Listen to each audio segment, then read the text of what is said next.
The University of Southern California has had some really exciting eras of football history, and one of them, the most recent, is the Pete Carroll era. We're going to talk about how the ups and downs of that era and some history before that with our special guest today. Coming up. Check it out, Pigskin Dispatch video. Yeah! Woohoo!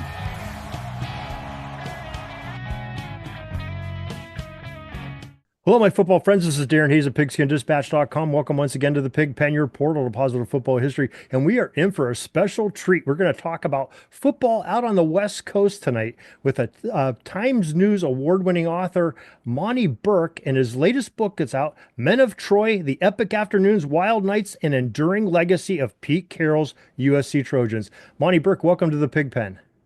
Hey, thanks for having me here. Yeah, Monty, this book, I just got done reading this, and what a book. I mean, not only are you telling the story of, Pete Carroll at USC, just like the title reads, but the history that you're going into, which, us here at Pigskin Dispatch and our fans, that's what we really get into it. And you cover both, and it Yeah. was really, really a great book. I love, I mean, I did that sort of selfishly because I loved researching all this stuff. I like to know, like, how college football started, where the first games were. It's funny because it had kind of a manifest destiny, sort of like the country did, right? It kind of like started in the Northeast and went a little south and then it went west. And, the anchor school out there was and always has been USC. So I love kind of tracing it up to, like, how does USC get a football team? When does Notre Dame go out there for the first time? Who founded the College of USC, how they get the mascot name, all that kind of stuff. So it was so fun. Yeah. Yeah. I did not know that story, how they became the Trojans. But yeah, that was a great piece you had in there. Yeah. But you Yeah. you got me right from the drop. Your introduction. I always say, a great piece of art is, something that stokes emotion, whether it be music or a painting or sculpture or literary. And you took me into that 2006 national championship game against Texas, and I had emotions of me sitting on the edge of my couch, and I didn't have rooting interest in either team, but I I just love love watching football, and that was like quite a game. And you took me right there again.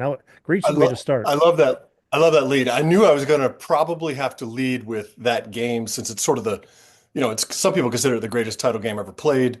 It was USC was pretty much 6 inches away from winning three national titles in a row. So, if Lendale White had converted a fourth down, so they were like that far away from immortality. So I sort of figured, I needed to start there and then I'll go back and trace some more history. But that the actual sort of lead, what Carroll, and I won't spoil it here, but what Carroll kind of says at the bottom of the first part of the lead there just kind of plopped in my lap. I mean, that's when I interviewed a ton of different players. I wasn't necessarily asking this guy like what Carroll said or whatever, but he just kind of like in the course of our 2 hour interview, he just was like, "Oh, and by the way, I went over on the sidelines and he said this." So anyway, I love that. To me, leads in movies or books or even music, like you got to love it. You got to get hooked right from the beginning, and then you want to make people keep turning the pages. But if you don't get them in the first 20 pages or something like that, you could be in trouble.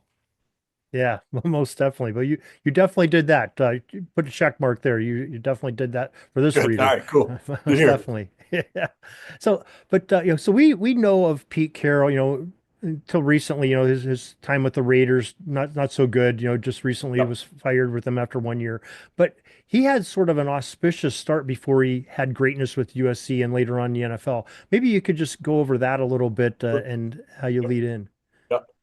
So he's such an interesting guy. I mean, I wrote another book about Nick Saban, and what was interesting about this book is because Pete's pretty much the polar opposite in philosophy. So he's a kid who grows up in the Bay Area, San Francisco. He's very influenced by the Summer of Love. He studies psychology, kind of gets into Far Eastern mysticism and all this sort of stuff. And very early on, he decides he's going to be a player's coach, which at the time in particular was an incredibly derogatory term. He was a defensive genius, a lot like Nick Saban, actually, in that they both were undersized safeties in college who wanted to play pros but didn't make it. So he kind of channeled all that energy into coaching. Defensive genius, has a couple defensive coordinator jobs, gets to the Jets, coaches there for 1 year. It's a disaster. the first thing at the first press conference, he says, there'll be no rules. And the Jets owner, one of my favorite scenes in the book, Jets owner sitting there with his arms crossed, and he kind of rolls his eyes like, what the heck have I gotten into here? So goes 6-10 that year, gets fired after a year, takes a couple of years out with the 49ers as the defensive coordinator, then gets hired by the Patriots, lasts there for 3 years. Every year, the record kind of declines. Again, his problem was, you know, he had a good idea for being an unorthodox coach. Like, have some psychology involved. Most of all, have it be fun. That was his kind of thing. He thought that, if it was fun, that you get your peak performance out of everybody. They get creative and they get, that you get their peak performance basically. So what he didn't have was any kind of discipline and rules all around that. So that's why he failed as an NFL coach. He was so kind of off the radar that he had to spend an entire year out of football because no one hired him. And so, here he is, this guy fired twice, a year out of football, probably down to his last strike. If you get fired 3 times within a short, window there, your days as a head coach are probably over. You're a coordinator for life. So, here he is. And USC, on the other hand, is this storied program, which has in reality gone through at this point about 2 decades of just not being relevant nationally, just not a good team they offered the job to 1, 2, 3, maybe even 4 people before they got to Carroll, depending on who you talk to. So finally get a guy because no one else wants the job, and then he gets hired there, and people just go berserk.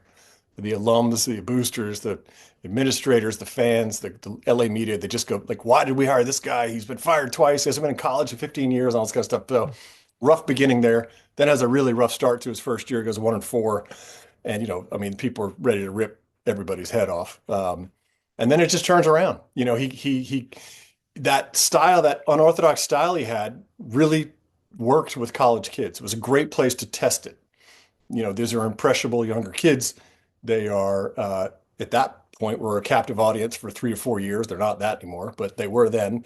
And he really turned it around. I mean, it helped. He had some good building blocks there with Carson Palmer and Troy Polamalu, but then those guys graduated, and here we have Matt Leinart and Reggie Bush and Lendale White and 2 championships in a row. And then, like I said, literally 6 inches away from icing that game to go 3 in a row, 3 titles in a row, which no one's ever done in the modern era, and just created this incredible vibe out there too. I mean, it was like there were no NFL teams then in LA, and LA folks, business people and celebrities, they love winners.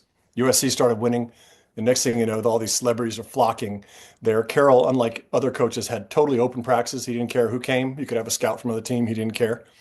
But all of a sudden at games, you'd have Arnold and Will Ferrell and Snoop Dogg and the Fonz and stuff like that. But also they came to practices as well. So it was like this crazy, unique time that had never happened before. And I'm pretty sure it's never going to happen again because the NCAA shut it down so hard. But it was like, so to me, that was what was super intriguing about writing this book.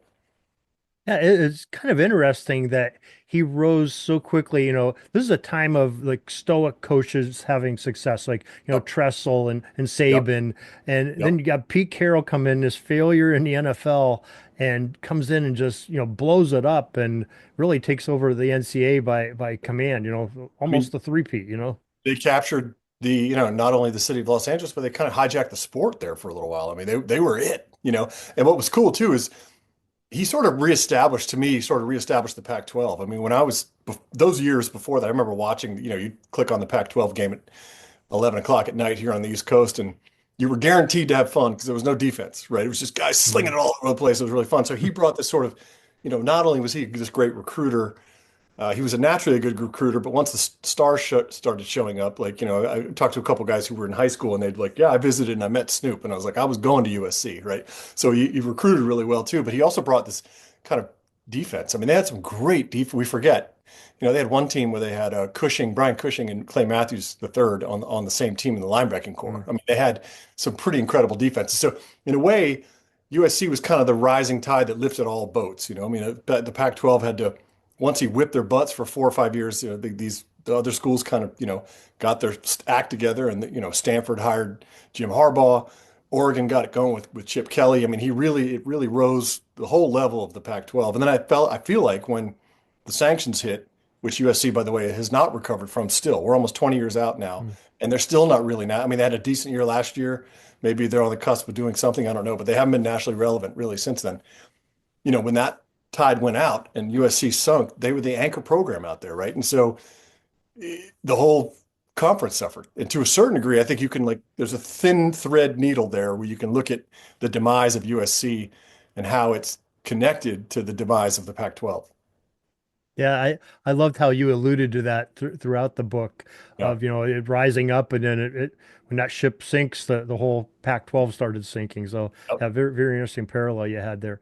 But you could go into some detail of some football history that's more of a modern time, including the gentleman that ended up hiring Pete Carroll, who was a USC star himself. So maybe you could tell Yep. us a little bit about that. Yeah, so that was Mike Garrett, who was USC's first Heisman winner. He was a real hero back in the 60s. He was this hard-nosed, he was one of those running backs. You don't see him quite as much these days, but one of those running backs back in the day who seemed to relish contact. There'd be a guy in front of him, he could run around him, but he decided to run the guy over anyway. So he was kind of like this hard-nosed, straightforward kind of guy.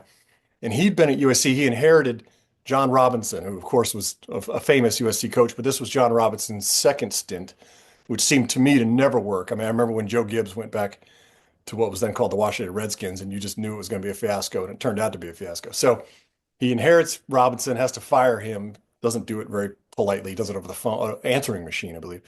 And then he hires this guy named Paul Hackett, who is Nathaniel Hackett's father, was supposed to be this NFL offensive genius, and he's just, he's not a total disaster, but it's like a lot of mediocrity, a lot of like 6-6 seasons. So what's interesting is that Garrett is kind of down to his third strike too. He's just like his coach that he's hired. And I love talking to Garrett because now he's all like, "Oh yeah, no, I knew Pete was the guy. I knew from the beginning he was the guy." And it's like, "Really, man? I didn't see it. I don't know about that." The other people dispute that notion, but it was he's kind of an interesting character. He kind of Carroll, one of the central questions, at least in the early part of the book, is did USC save Pete Carroll or did Pete Carroll save USC? And it's a really interesting question because his philosophy, he figured out how to make it work, that unorthodox thing, and then he took it to the NFL and it worked there for a little while. Worked there pretty much until the last 2 years of the Seahawks, and obviously didn't work there last year with the Raiders, but it worked very, very well for 12 seasons. Yeah, most definitely. It seems like Coach Carroll, and I didn't really realize this, the amount of assistant coaching power that he ended up putting on his staff almost immediately. Maybe you could talk about some of these names because these guys are really important to Yeah. success. I mean, so what's interesting too, so he comes into USC and he knows he has to win. He knows that this is his third strike. If he gets fired, he's, like I said, a coordinator for life, which he definitely didn't want to be. His mentor was Monte Kiffin, Lane Kiffin's father, who was a head coach for about 3 years and then was a coordinator for life. So he'd seen what that's like. He liked to be the head guy. So he comes in, and what's really interesting about his first staff is he puts his ego completely aside and says, "I'm going to hire the best guys out there." So he hires a bunch of, some NFL guys, some guys with some college ties. He brings in Norm Chow, who's a name maybe some of your listeners know, but Norm was the Mm. longtime offensive coordinator at BYU, and he had tutored Jim McMahon and Steve Young and Ty Detmer. He had a couple Heisman winners under his belt. So he was this sort of offensive genius who had done all of this with not necessarily BYU never really had the most skilled players, but he designed this incredible offense where, I think one season Steve Young might have averaged 350 or 400 yards a game passing, like just some Mhm. insane stats, right? So then he keeps Ed Orgeron from the old staff, it's the only person he really keeps, and that guy is, I think, probably the best defensive line coach in college football history. I mean, he coached Warren Sapp, Russell Maryland, just to name a few. And he becomes the kind of enforcer of the staff, which is very important. And then, interestingly, he hires these two young bucks, guys kind of out of nowhere a little bit, who aren't much older than the players they're coaching. And one of them is kind of a nepo hire. So he hires Lane Kiffin because Monty Kiffin was his mentor. He used to babysit Lane Kiffin when Lane Kiffin was Pete used to babysit Lane Kiffin when he was a toddler for the Kiffins. And then he hires this other guy named Steve Sarkisian, who you might have heard of. So you got these two young, brash guys who, have a lot to kind of learn in terms of, management and not being too crazy, but they are immediately identified as offensive geniuses. I mean, they're just kind of know the game. And it's fascinating to me, actually, when I was interviewing Lane, he pointed out, and he put this together, not me, but his three biggest mentors in his life. So Lane Kiffin is known as an offensive genius, right? But his three Mhm. biggest mentors in his life were his father, who invented the Tampa 2 defense, one of the most famous defensive coordinators in NFL history, Nick Saban, of course, a man known for his defense, and Pete Carroll, another defensive guy. Pete Carroll was the defensive coordinator at USC for all but the last 2 years, basically. So it's just so interesting that a guy like Lane would be made out of these three mentors who were all defensive guys, you know. But Lane would he pointed out, he said, you know, if you looked at Pete, you know what he did, and you looked the way that he acted and how creative he was, how energetic he was, how many ideas were flying out of his head, you'd think he was an offensive coordinator, not a defensive coordinator. Those guys tend to be kind of stern, like Saban, and you know, not they don't talk very much. So it's Right. fascinating stuff. Great staff. Yeah, yeah, excellent. And Sarkisian, he played for under Chow, right? He Who's did. Chow Yeah, was his yeah. He coordinator was at one of those, BYU. you know, I didn't realize this until going in there, but the JUCO thing in California, I don't know if it's still like this. I don't think it's still like this, but that used to be like a real breeding ground for great players. I mean, so many great players came from junior. They go play somewhere for 2 years, get their grades up or whatever, and then they transfer into UCLA or USC. And Sarkisian was one of those guys. He transferred to BYU from El Camino Community College. And Sark had Sark stats were insane. It was like 49 TDs and four interceptions, you know, and he was just an insane player. And then was pretty much out of football. He was like selling like you know, modular computer chairs, basically, you know, chairs for working. It's, you know, just and then Norm kind of plucked him out of that, helped Pete identify him, and they plucked him out. And you know, the rest is history. I mean, those two guys, both of those guys have been through a lot of bumps and bruises. It's taken a long time to get where they are, but you know, they are, you know, two of the best coaches in college football right now. Yeah, I loved how you sort of told how their personalities were, almost polar opposites.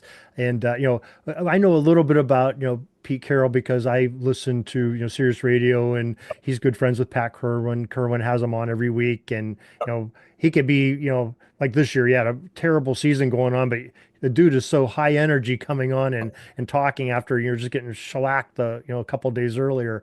And Yeah. Norm Chow, the way you described him, how did this work out? Almost like an odd couple type Yeah, situation. totally. I mean, so everybody else, you know, Pete wanted energy out of all of his assistants, just like he wanted out of his players. They took away sprinting they didn't do the gassers at the end of practice because instead, he wanted people to get their sprints in while they were sprinting from station to station during the practice. Genius stuff. He was always moving like this totally kinetic guy. He insisted that all of his assistants work out in the morning so that and eat well. He'd bring them breakfast every morning. And, they were all rah-rah guys except for Norm Chow, who was this very quiet, still is, never had a hair out of place, you know, just wasn't a rah-rah guy. And it worked. I mean, it was kind of good to have that. It was like ballast, you know, the ship would go back and forth with all this crazy, personalities, and Norm was always there. You know, Norm was always one of the first people in the office, and Ed Orgeron would go and burn his ear up, and people had complaints. They'd go to Norm. He was like the almost the paternal presence there, I'd say. Even though he wasn't much, he was older than most people, but he wasn't that much older. But he was very much like the sort of or almost grandfatherly presence, right? And so it was a real. Those two. I don't want to spoil too much of it, but those two had a rift, Carol and Chow, and part of it had to do with their differing personalities, but another part of it had to do is that Norm was getting a ton of credit for USC's success, for grooming, two Heisman quarterbacks, for designing an explosive offense that, it would win games 77-10.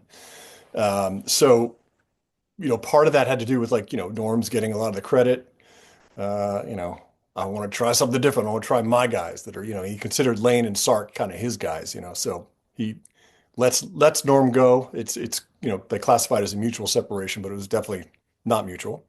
Norm actually says in the book that he would have preferred to stay if he could, and then Sark and Kiffin take over, and it's just fireworks from there. I mean, they're always like deep ball here, and throw it long, and a lot of pressure on the stars. They put a whole lot of pressure on the stars, but it was it was electric. I'll tell you that. Yeah, it definitely was. And you sell that in the book too. You got me fired up in the beginning. You tell a little bit of history, and then you get me fired up and ramped up for going sometimes game by game in some of these pivotal seasons of Pete Carroll at USC. And just a really a joy to read and Good, thank you. remember.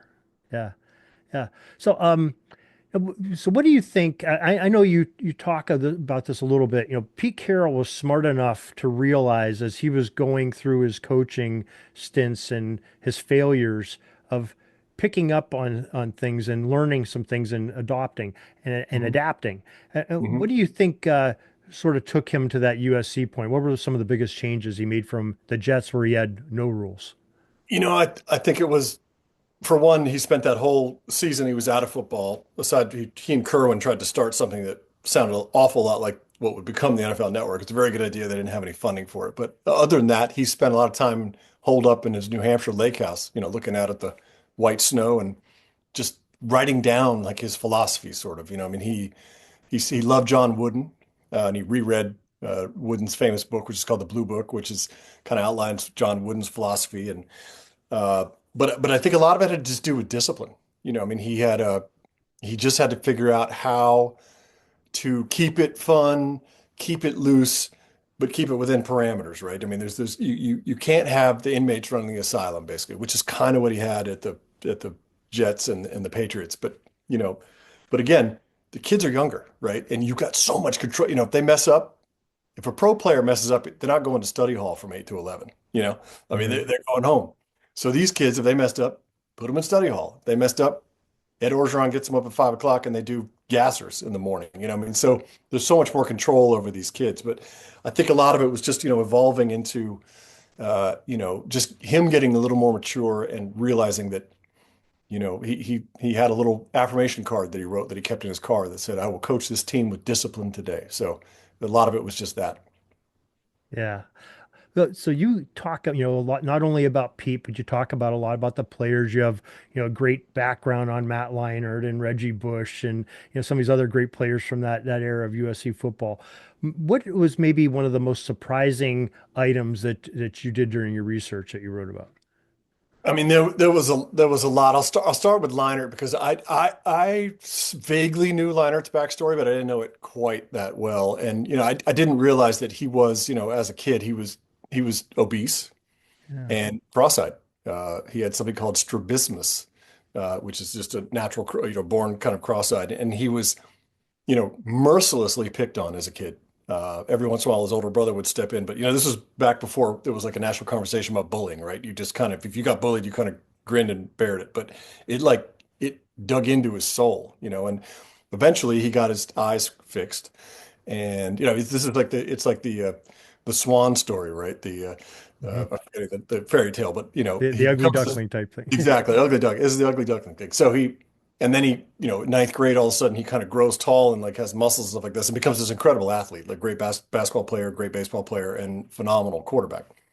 And, you know, I feel like one thing that just kept, Leinart always kept that hurt close to him a little bit, right? As a motivator, as something that like, he just never forgot it, right? And in some ways that's what much tougher quarterback than we give him credit for. Had some bad injuries at USC, played through them. Great leader. And then, what's interesting, I was talking about the celebrities earlier. To a certain degree, Reggie Bush and he, but particularly Matt Leinart, became as famous, if not more famous, than some of the celebrities who were coming to watch the team. I mean, Matt Leinart, I was looking through old issues of People Magazine and Us Weekly, which were the sort of gossip rags back then. He's all over them. He's out there with Britney Spears and he's out there with Paris Hilton, the documenting him coming out of the Chateau Marmont, all this kind of stuff. So this guy is a college kid, is part of that sort of what we call now the TMZ kind of universe, right? People are following him around. And one of my favorite anecdotes in the book is after practice one day, Will Ferrell comes up to Leinart and says, "You want to go have lunch?" And they go sit down and have lunch, and a student comes up and asks for Leinert's autograph, and not Will Ferrell's, which I love. I mean, to me, that was sort of emblematic of the whole thing. So, I loved all that stuff. I loved getting Carroll's. It's cool to interview people after they've had a little there's some distance now between these things. They've had time to kind of really think about it. They've had time to hopefully be more honest about it. I feel like, if you interview people 3 years after the run's over or 5 years, they can be their heads are still messed up about it. But to get, Lane Kiffin's point of view on, not only dynasty, but specific plays like the Bush push, like what was the call there? Mhm. Or what was the call on, Lendell White's, missed fourth down in the USC Texas. Uh, So to get all that insight from Carroll and Kiffin, but also the players, to talk to Lendale White about what it felt like to, not quite make it. And then, I mean, I don't know if you remember this or if your listeners remember it, but in the national title game, USC was kind of rolling early, and they had a screen pass that went to Reggie Bush, and he just rumbled down the field, 60 some yards. And it looked like, okay, here the route is going to be on. And just as he was being tackled, out of nowhere, he tries to lateral it back to this guy who was a walk-on, who was there basically as a blocking receiver, and it was a terrible lateral. It wasn't this guy's fault at all. He didn't catch it. Texas jumps on it. They go down and score. The whole game has changed on that. So I interviewed that walk-on. What was it like? What were you doing out there? What did it feel like? And it was kind of sort of sad in some ways, because he still is, he's not remembered for the father he is, or the husband he is, or what he does for his work. Oh, you didn't catch that lateral. That's what people say to him when they come up to him. So, we forget there's like little human stories within all of these stories as well. So I just love all that stuff. Yeah, it's brilliantly done. Why don't you give us the name of your book again, and where folks can get a copy? It's called Men of Troy. And it better damn well be in your local bookstore. If it's not, you can ask them to get one. It's also on Amazon if you prefer that.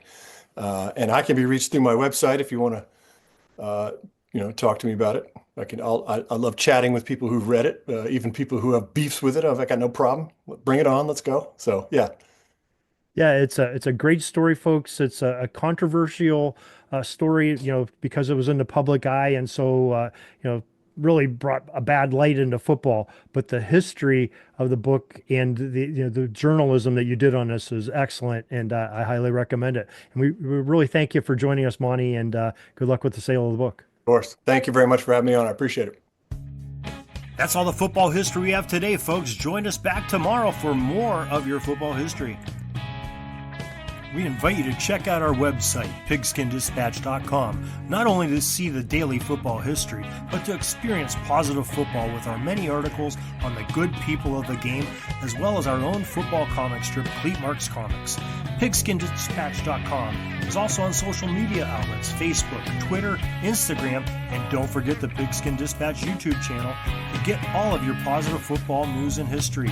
Special thanks to the talents of Mike and Gene Monroe, as well as Jason Neff, for letting us use their music during our podcast. This podcast is part of the Sports History Network, your headquarters for the yesteryear of your favorite sport. You can learn more at sportshistorynetwork.com.